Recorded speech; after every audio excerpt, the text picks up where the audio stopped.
ये जो है अभी तक की कोरेक्स के ऊपर और नशे के ऊपर सबसे बड़ा प्रहार हम कह सकते हैं, और सबसे बड़ी मात्रा में जो है इसमें कोरेक्स पकड़ा गया है। और जहाँ तक पिछली कॉन्फ्रेंस थी, हमने ये बताया था कि इनसे जो है 5 करोड़ के लगभग का जो है हिसाब इनके पास पाया गया है।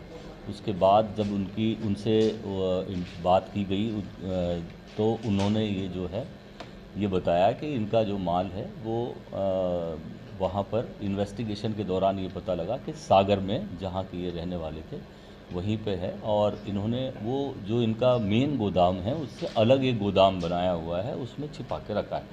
तो उनकी इस पर जो है ये अभी 600 पेटी जो है कोरेक्स जब्त किया गया है, जिसकी कीमत जो है 1 करोड़ 22 लाख के लगभग आंकी गई है, और जिसमें 72,000 शीशियाँ हैं, और जो कि अभी तक की मध्य प्रदेश की शायद सबसे बड़ी कार्रवाई है। तो इसमें हमारी टीम ने निश्चित रूप से बहुत अच्छा काम किया है, और आगे भी उम्मीद है कि हम इसके आगे भी जाएंगे। इसमें एक रीवा के बड़े तस्कर का नाम आया था, क्या अभी उसकी तलाश जारी है, और निश्चित रूप से वो शीघ्र ही पकड़ा जाएगा। सर, इतनी बड़ी लिंक कहाँ से मिली, कैसे इसको? ये लिंक जो है बेसिकली चोरहट्टा पुलिस ने नए पूछताछ की थी, और हमारी स्पेशल टीम जो बनी है उन्होंने पूछताछ की, और पूछताछ पर जो है एक व्यक्ति का अमन मंसूरी का नाम आया था।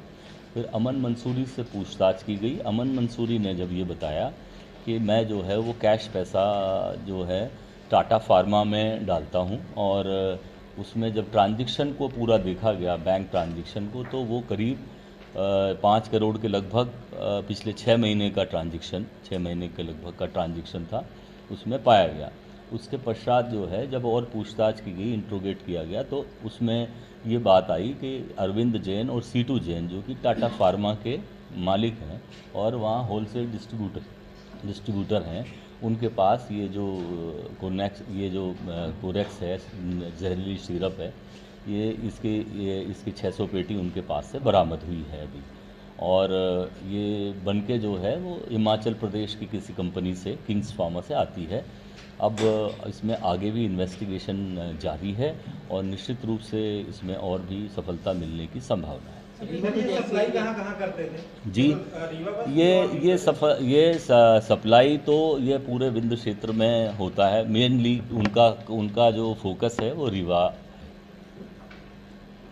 कोई एजेंसी के थ्रू सप्लाई कर रहे हैं क्या कि? एजेंसी नहीं, ये छोटे छोटे सप्लायर्स हैं, वो भी सामने आएंगे। हमने कहा छोटे छोटे पे होलसेल, वो होलसेलर है जो जिसके पास से जब्त हुआ है, वो होलसेलर है अभी तक। हाँ, में ऐसे कैसे लोगों के नाम आए, कितने लोगों के आए, किस तरह के? अभी नाम आते जा रहे हैं, आपके सामने आते जाएंगे लोग। सर, ये इतना लंबा रूट कैसे तय करते थे? कौन कितने एक ही रूट से आते थे कि अलग-अलग? क्या चीज़?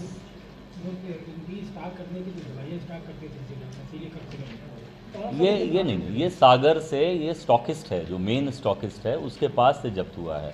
ये बड़ा प्रहार इसीलिए कह रहे हैं हम लोग कि जो मेन स्टॉकिस्ट है उसी को हमने पकड़ा है, और उसके बाद से जो है वो यहाँ पर लाकर उसने जो है एक व्यक्ति का नाम आया है, और अभी फ़िलहाल और भी कई लोगों के नाम इसमें हैं, और वो लोग लाके यहाँ पर रिटेल जो जो बेचते थे लोगों को, और इस प्रकार से ये इसका सप्लाई होता था।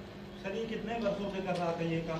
अभी तो वो तो अपने इंट्रोगेशन में तो ज़्यादा दिन का नहीं बताता है, लेकिन अभी निश्चित रूप से काफ़ी समय से कर रहा होगा, ऐसा हम लोग मानते हैं। क्या अगली कार्रवाई में रिकॉर्ड टूट जाएगा सर? इससे बड़ी कार्रवाई? भगवान, आप लोगों की शुभकामना होगी तो निश्चित रूप से काम होगा। और इसमें जो है पूरी टीम को डीजीपी सर ने भी बधाई दी है, और उनकी तरफ से भी अप्रिसिएशन है पूरी टीम को। और मैं अपनी तरफ से जो है इनाम, जितने हम लोग इनाम दे सकते हैं, मैं उनको इनाम अपनी तरफ से भी दे रहा हूँ। ऐसे कौन कौन से थाने हैं जहाँ पे सबसे बड़ी कार्रवाई हुई और कोरेक्स मिले हैं अपने को? नहीं, अभी थाना क्षेत्र की बात नहीं है, ये तो संयुक्त कार्रवाई है। अभी चौराठा पुलिस इसको इनिशियली इस पर कार्रवाई कर रही थी, और पूरी पुलिस जो है साथ में मिलकर संयुक्त रूप से इस कार्रवाई को कर रही है।